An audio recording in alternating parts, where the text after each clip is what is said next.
Innallaha yuhibbul muttaqin.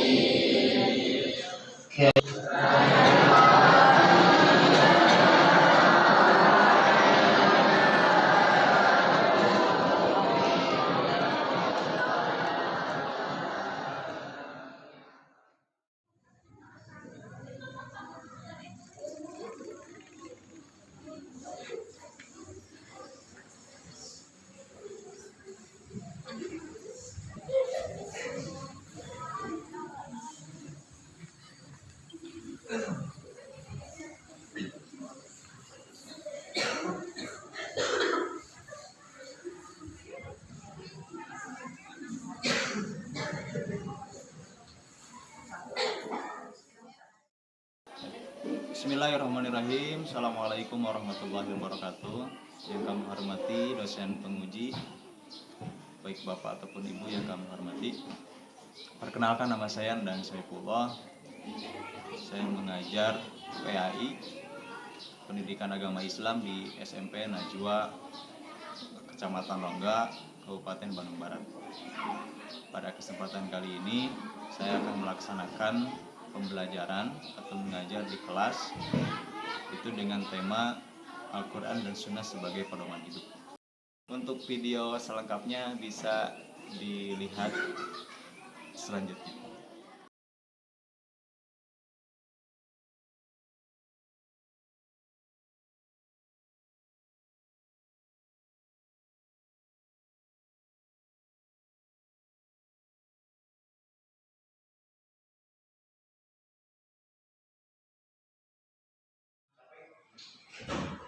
Bismillah, assalamualaikum warahmatullahi wabarakatuh. Waalaikumsalam warahmatullahi wabarakatuh.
ya. Gini berapa kali kan? Mana gini? Hilang. Mana hilang? Kenapa kamu sendiri hilang? Mana teman kamu? Jessica sakit ya terus nih ya. Hadir. Muhammad Sawari gitu. Muhammad Faris. Muhammad Nafang. Muhammad Muhtar Akmal. Hadir. Mutiara Rahmadania. Neng Risa Alia. Nurul Hasna.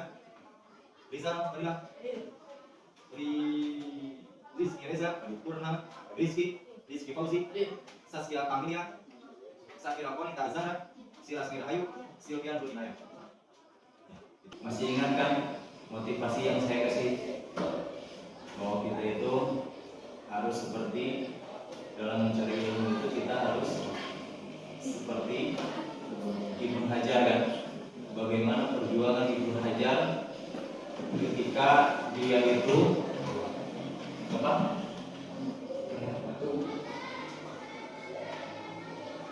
Mencari ilmu sampai-sampai dia itu belajar kepada batu, lamun bahasa Sunda nama cikaracak dengan batu lalamunan. Terus saja kan si Cai itu kecelakaan karena batu itu sampai begitupun otak kita. Makanya ada yang menyebutkan otak kita itu seperti halnya apa, pedang, bedong, golok. Nah, lamun pedang tersebut diasah, maka akan seget. Begitupun otak kita. Kalau otak kita terus dilatih, menghafal, membaca dan terus membaca, maka otak kita pun akan setajam golok itu. Menghafal gampang, membaca gampang. Nah, untuk hari ini tujuan pembelajaran hari ini itu melalui pembelajaran berbasis produk ya. Pembelajaran berbasis produk. Peserta didik membuat karya berupa peta konsep, definisi hadis dan fungsinya atas Al-Quran dalam simple mind life atau dalam pemikiran yang sederhana. Jadi hari ini kita akan membuat sebuah produk. Yang produk tersebut itu kalian membuat sebuah peta konsep yang nanti saya akan kasih ya lembaran untuk membuat peta konsep. Dan hari ini sebelum kalian membuat peta konsep, kita mengulas dulu yang tahun lalu. Masih ingat kan? Yang kita pelajari tahun lalu. Judulnya ini kan Al-Quran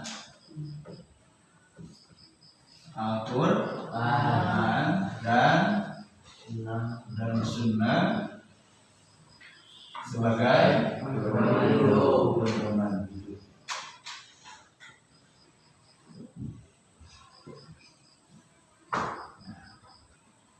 Masih ingat kan Al-Quran itu apa?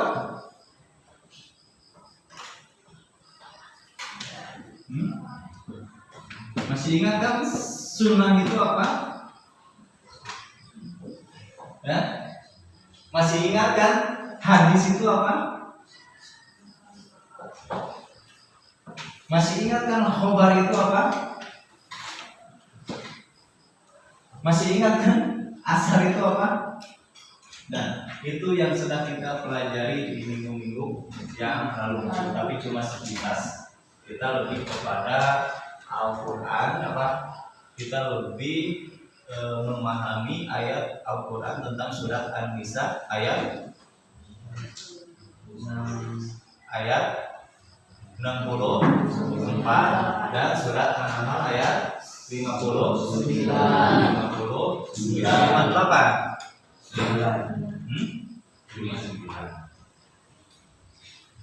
yang bunyinya apa? Ya ayyuhalladzina amanu atiiullah wa atiiur rasul ulil amri minkum. Nah itu. Wahai orang-orang yang beriman, taatilah atiiullah wa atiiur Rasul. dan taatilah Rasul. Ingat, sekali lagi mutlak ya. Harus suatu keharusan, wajib kita itu mengikuti apa yang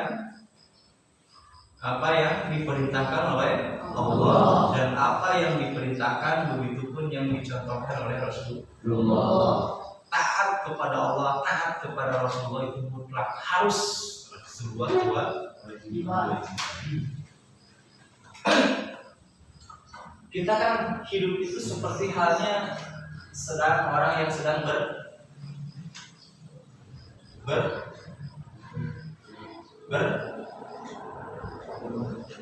berjalan atau berkelana. Manusia itu hidup seperti orang yang sedang berkelana atau berkeliaran. Lamun orang yang mereka Jakarta tapi tak apal jalan, di kumaha? Nyasa mau kira-kira? Orang mereka Jakarta tapi tak apal jalan.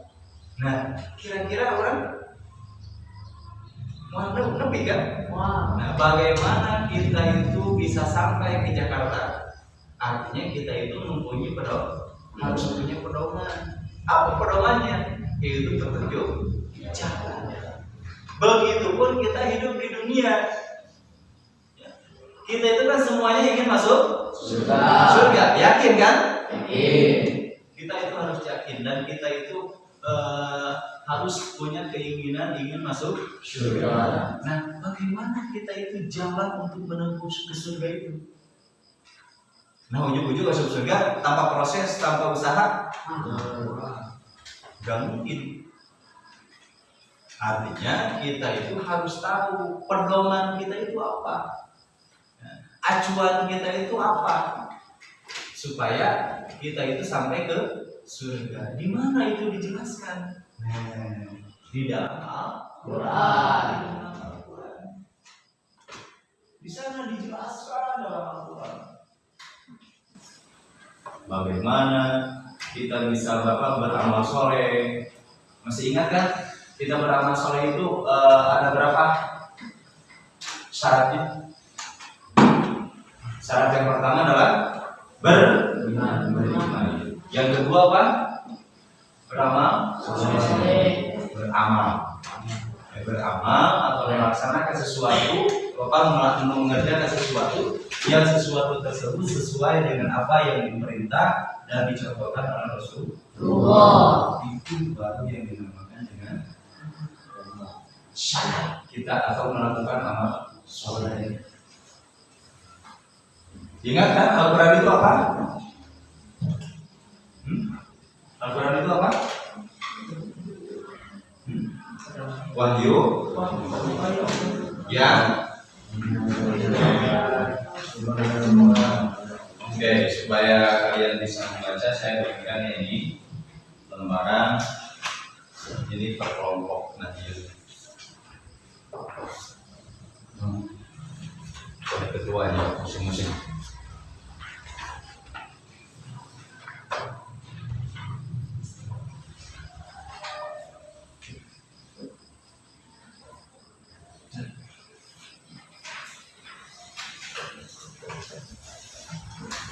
Nah, nanti kita akan membuat sebuah peta konsep. Coba lihat di sana. Kelompoknya masing-masing. Al-Quran itu apa sih? Al-Quran didefinisikan sebagai wahyu Allah Subhanahu wa taala yang menjadikan mukjizat dan diterapkan kepada Nabi Muhammad SAW. Yang diturunkan kepada Nabi Muhammad melalui malaikat Jibril secara berangsur. Nah, itu adalah Al-Quran. Ya. Sedangkan definisi sunnah apa? Ada di sana tidak?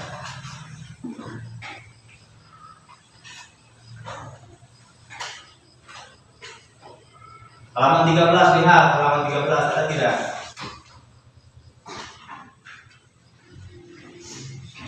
Dalam peta yang sudah ada. Ada? Ada Pak. Coba apa?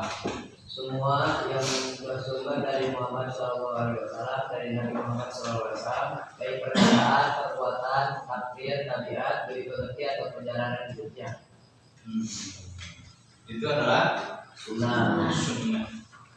Sekali lagi, sunnah itu apa? Semua yang bersumber dari Nabi Muhammad SAW, baik perkataan, perbuatan, takdir, tabiat, budi pekerti atau perjalanan hidupnya. Jadi sunnah itu semua yang bersumber dari Nabi, baik perkataan, perbuatan, takrir. Apa itu takrir?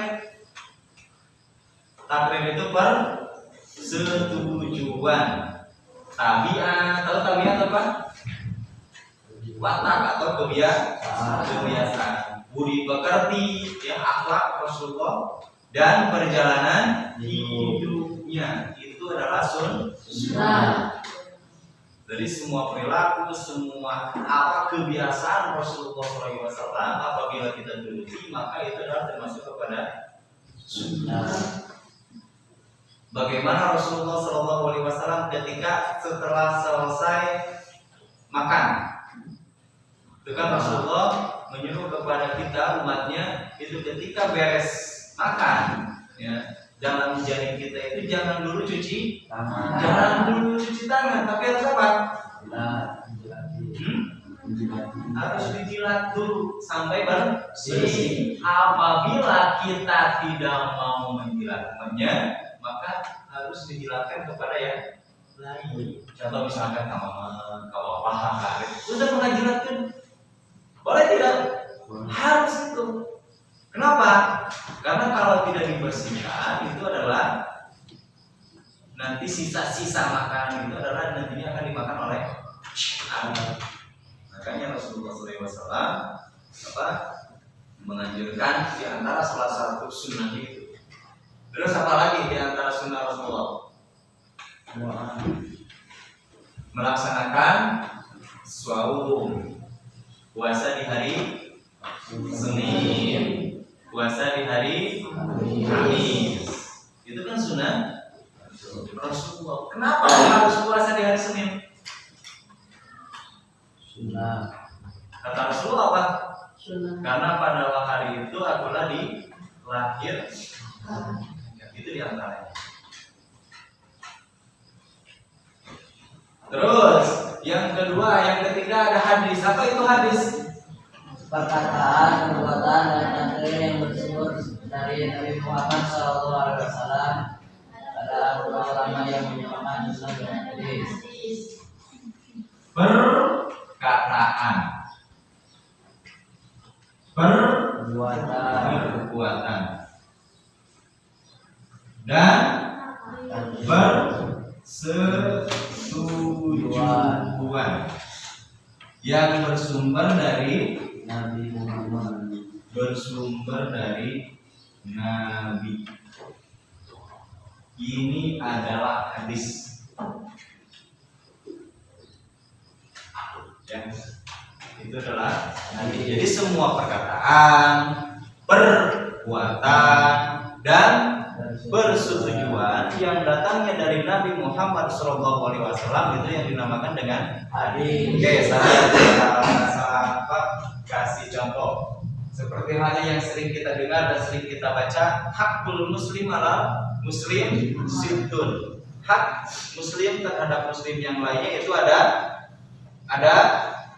Itu salah satu contoh hadis tentang qaul atau ucapan.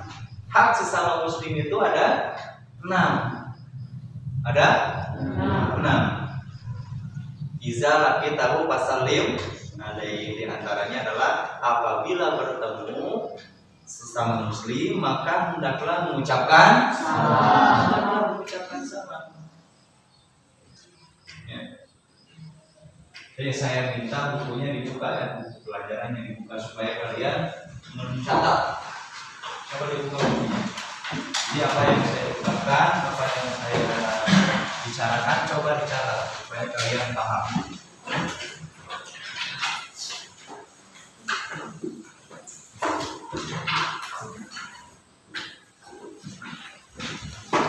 Jadi semua perkataan, perbuatan, dan persetujuan yang bersumber dari Nabi Muhammad SAW itu adalah yang dinamakan dengan hadis. Jadi hadis, salah satu hadis yang berupa perkataan tadi saya sudah jelaskan bahwa apa? Di antaranya hakul muslim ala muslim.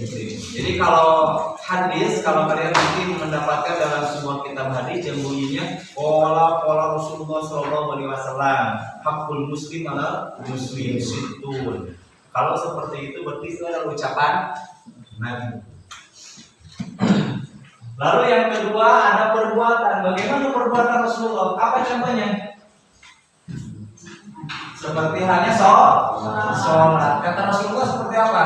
Sallu kama ra'aitumuni usolli. Sholatlah kalian sebagaimana aku sholat. Kumaha orang meninggal Rasul? Apakah bisa melihat Rasul hari ini? Tidak. Bagaimana kita bisa menemukan tata cara sholat Rasulullah? Dari hadis. Ya, dari hadis. Bagaimana Rasulullah SAW ketika mengangkat tangan ketika sholat, ya? Bagaimana Rasulullah SAW meletakkan atau ketika setelah takbir kemana tangannya, apakah ke perut atau seperti ini?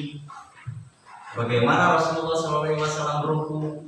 Bagaimana Rasulullah SAW sujud? Dan sampai selesai itu bagaimana? Apakah itu dijelaskan? Dijelaskan dan dikumpulkan oleh para hadisin, oleh para penulis hadis dalam hadisnya. Itu dijelaskan. Itu adalah salah satu contoh perbuatan Rasulullah SAW. Itu diantaranya tentang sholat. Dan persetujuan. Bagaimana persetujuan contohnya?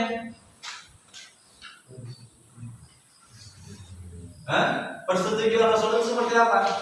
Contohnya dulu di zaman Rasulullah SAW, Rasulullah SAW itu datang ke suatu tempat yang mana di tempat tersebut Rasulullah SAW itu dihidangkan, ya, dihidangkan sebuah makanan, yang mana makanan tersebut itu adalah daging biawak, daging biawak.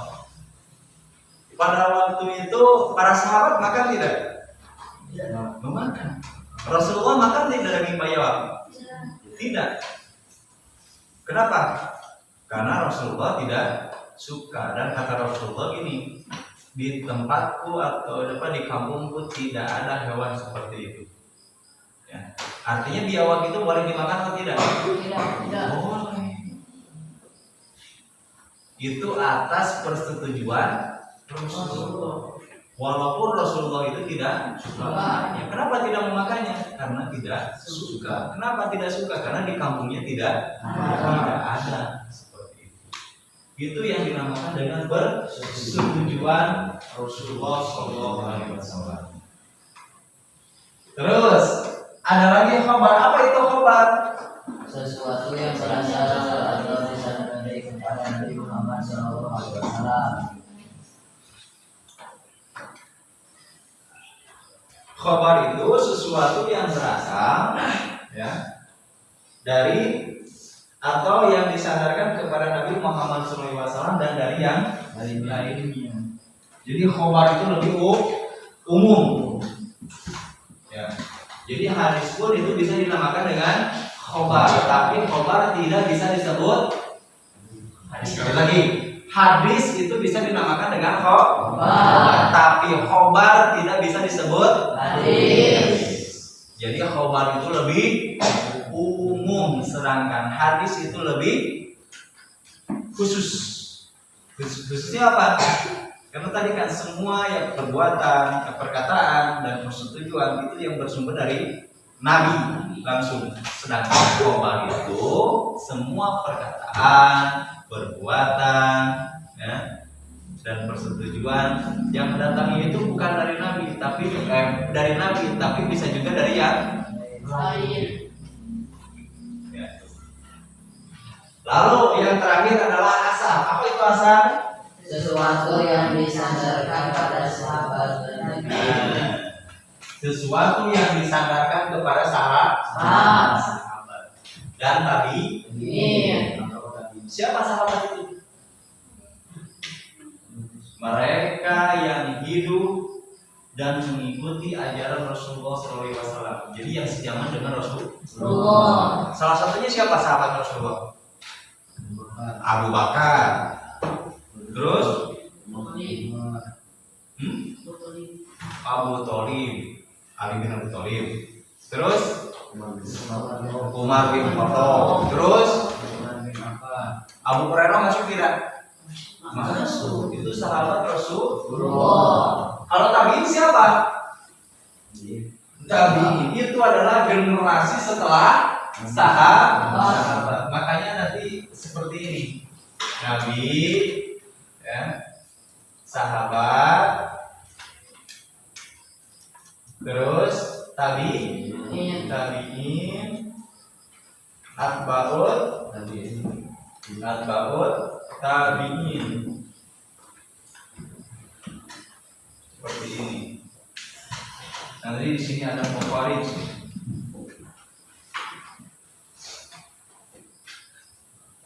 Jadi ini generasi-generasi dalam hadis ini. Nabi Mukharij berguru kepada atba'ut tabi'in, atba'ut tabi'in berguru kepada tabi'in, tabi'in berguru kepada sahabat, sahabat berguru kepada Nabi. Yang saya akan tanyakan, sahabat dengan Nabi sejaman tidak? Sejaman. Ya, seperti halnya saya dengan kalian itu kan sejaman. Nah, sahabat dengan Nabi itu sejaman. Apakah tabi'in dengan Nabi sejaman tidak? Tidak. Sejamannya dengan siapa? Dengan sahabat. Kalau sejaman bertemu tidak? Tidak. Contoh, kamu sejaman dengan Pak Jokowi. Sejaman kan? Tapi bertemu tidak? Tidak bertemu. Artinya apa? Ya, sahabat mungkin, ya, di antara sahabat mungkin ada yang sejaman, tapi tidak pernah bertemu. Tabi'in pun sama. Ya, mungkin ada yang sejaman dengan sahabat tapi tidak bertemu. Begitu terus. Ya, saya minta ada gambarannya, apa itu Al-Quran, apa itu Sunnah, apa itu hadis, apa itu khabar, dan apa itu asar. Ya. Paham ya?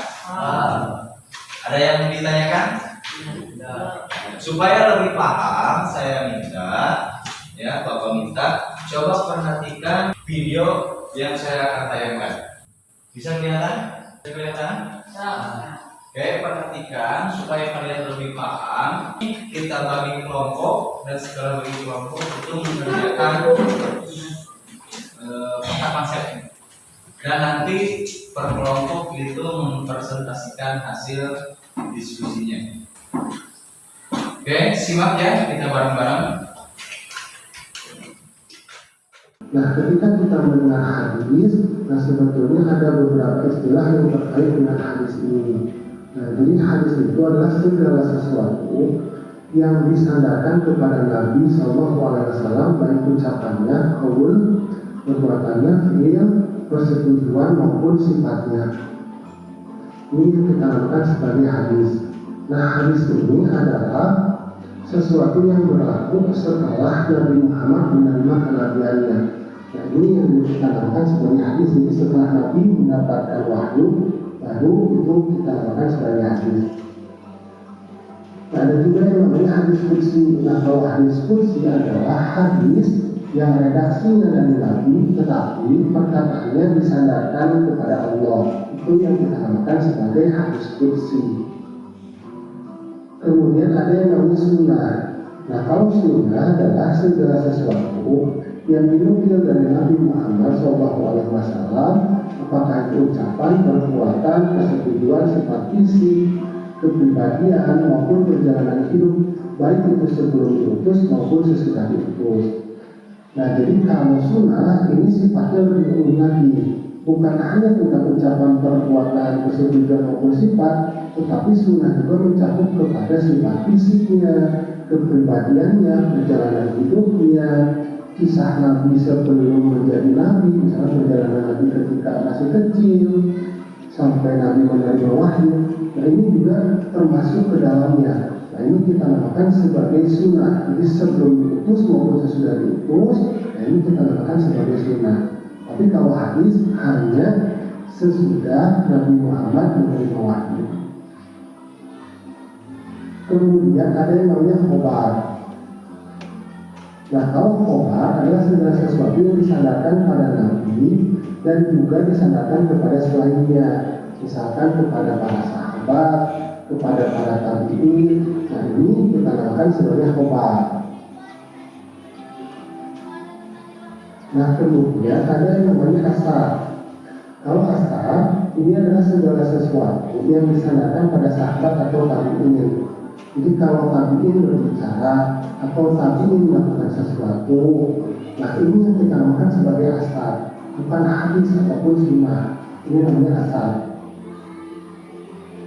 Nah kemudian apa saja fungsi hadis terhadap Al-Quran? Jadi yang pertama, fungsi hadis terhadap Al-Quran adalah bayan takrir, yaitu menetapkan dan memperkuat apa yang telah diterangkan di dalam Al-Quran.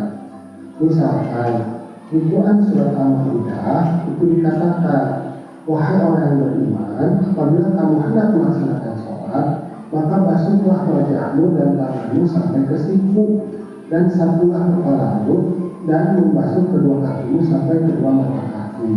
Maka ada hadis juga mengatakan tidak akan diterima sholat seseorang yang berhadas hingga dia berwudu.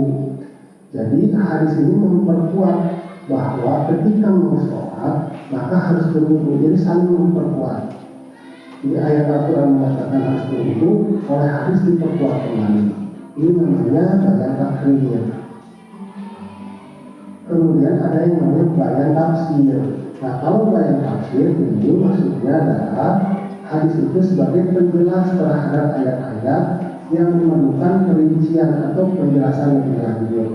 Misalkan contoh, di Quran surat Al-Ma'idah ayat yang ke-38 dikatakan bahwa laki-laki yang mencuri dan perempuan yang mencuri, potonglah tangan keduanya sebagai pembalasan bagi apa yang mereka kerjakan dan sebagai siksaan dari Allah.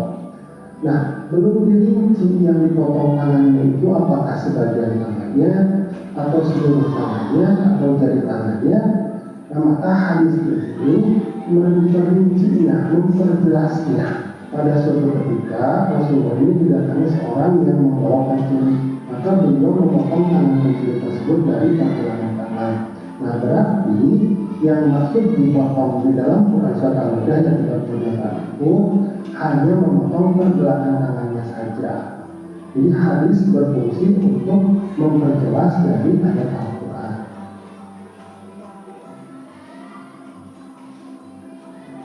Kemudian fungsi yang ketiga adalah bayan tasyri', yaitu memberikan kepastian hukum Islam yang tidak ada di dalam Al-Quran.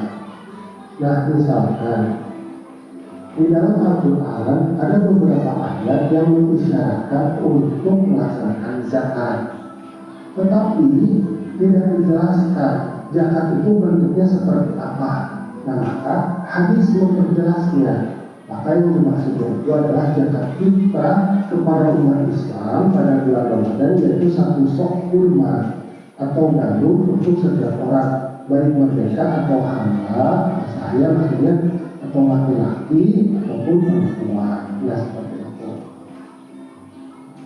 Nah kemudian fungsi yang keempat yaitu bayan nasah, yaitu membatalkan ketentuan terdahulu sebab ketentuan yang baru dianggap lebih maslahat. Misalkan contoh di sini. Nah misalkan contohnya dalam Quran surat Al-Baqarah ayat 180. Jadi kalau seseorang ini sudah ada tanda akan meninggal, maka dia itu harus melakukan wasiat. Nah kemudian ada hadis yang mengatakan maka tidak ada wasiat bagi ahli waris. Nah seolah-olah hadis ini menasah dari Quran surat Al-Baqarah ayat yang ke-180 atau membatalkan hukumnya. Karena sebenarnya tanpa memberikan wasiat pun ahli waris itu tetap akan mendapatkan warisannya masing-masing. Di Al-Quran sudah merinci warisan bagi setiap ahli warisnya. Seperti itu. Nah ini yang kita sebut sebagai dana nasab. Udah ya, paham ya? Nah alhamdulillah karena itu oleh hadis diperkuat kembali. Ini maksudnya Dalam video ini itu ada tambahan tentang fungsi hadis. Ya. Kemarin juga saya sudah bahas tentang coba diperhatikan lagi fungsi hadis ya. misalkan contoh di Quran surat Al-Maidah ayat yang ke-38 dikatakan bahwa laki-laki yang mencuri dan perempuan yang mencuri potonglah tangan keduanya sebagai pembalasan bagi apa yang mereka kerjakan. Jadi ini maksudnya adalah yang kata tidak akan diterima seperangkat di dalam Al-Quran. Misalkan tujuan surat Al-Maidah itu dikatakan tetapi yang memperkuat apa yang telah diterangkan di dalam Bayan takrir. Apa itu bayan takrir? Adalah menetapkan dan memperkuat apa yang telah ditetapkan dalam Al-Quran. Nah, di sini dijelaskan contohnya apa? Al-Quran. Misalkan tujuan surat Al-Maidah itu dikatakan wahai orang yang beriman, apabila kamu sudah melaksanakan sholat, maka basuhlah wajahmu dan tanganmu sampai ke siku dan sapulah kepalamu dan membasuh kedua kakimu sampai ke dalam kaki. Maka ada hadis juga mengatakan tidak akan diterima oleh seseorang yang berhadas di bawah ini. Jadi hadis ini memperkuat bahwa ketika sholat maka harus benar-benar saling memperkuat. Tuh. Jadi ada fungsi hadis itu ada 3 yang pertama tadi bayan takrir, yang kedua bayan at-tafsir ya. Yang ketiga bayan tasyri dan yang keempat adalah bayan al-masah atau penghapus atau pembatalan dari syariat sebelumnya.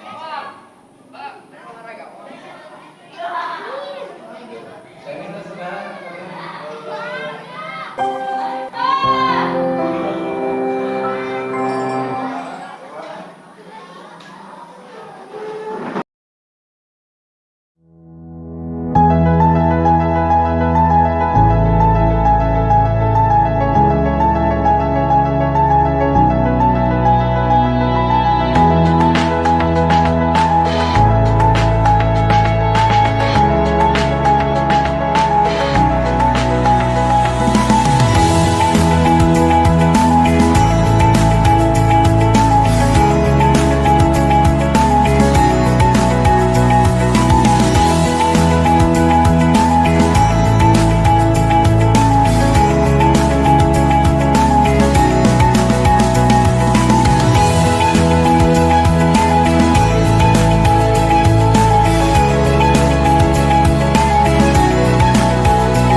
yang bersumber Nabi Muhammad SAW, walaupun pula ulama yang menyamakan sunnah dengan hadis.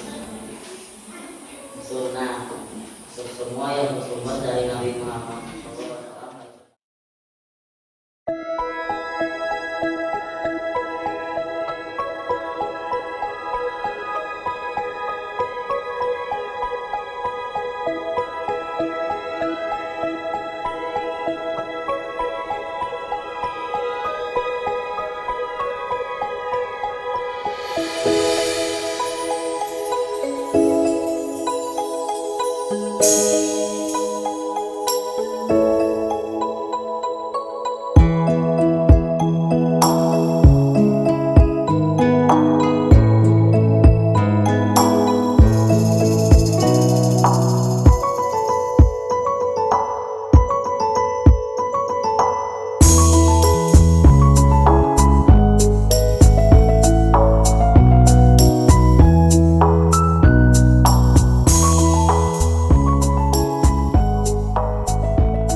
Fokus saja saya. Jadi dari hasil presentasi kalian saya lihat ini kurang, kalian belum paham seutuhnya tentang pengertian dari mulai Al-Quran, hadis, sunnah, begitupun fungsi hadis terhadap Al-Quran. Saya minta nanti dibaca-baca lagi tentang definisi-definisi yang kita pelajari tadi. Dan ingat, ya, harus selalu diingat bahwa memang Al-Quran dan hadis itu adalah harus dijadikan pedoman, harus dijadikan pegangan, baik dalam kehidupan sehari-hari ataupun kehidupan dari mulai kehidupan sehari-hari berkeluarga dan begitu pun hidup di masyarakat. Itu kita harus pedomani. Apa yang harus kita pedomani? Al-Quran. Apabila tidak ada yang dijelaskan dalam Al-Quran, maka kita cari dalam hadis. Begitupun fungsi hadis terhadap Al-Quran itu tadi yang dipresentasikan kayaknya belum paham. Jadi saya minta pelajari lagi supaya kita itu lebih paham tentang hadis, tentang Al-Quran, sunnah, dan kalian juga bisa membedakan dari kata-kata tersebut. Ya, dari mulai khobar, hadis, asar, itu kalian harus bisa membedakan. Untuk pertemuan hari ini saya cukupkan. Kita semoga Allah Subhanahu wa Ta'ala selalu memberi perlindungan dan hidayah kepada kita semua. Amin.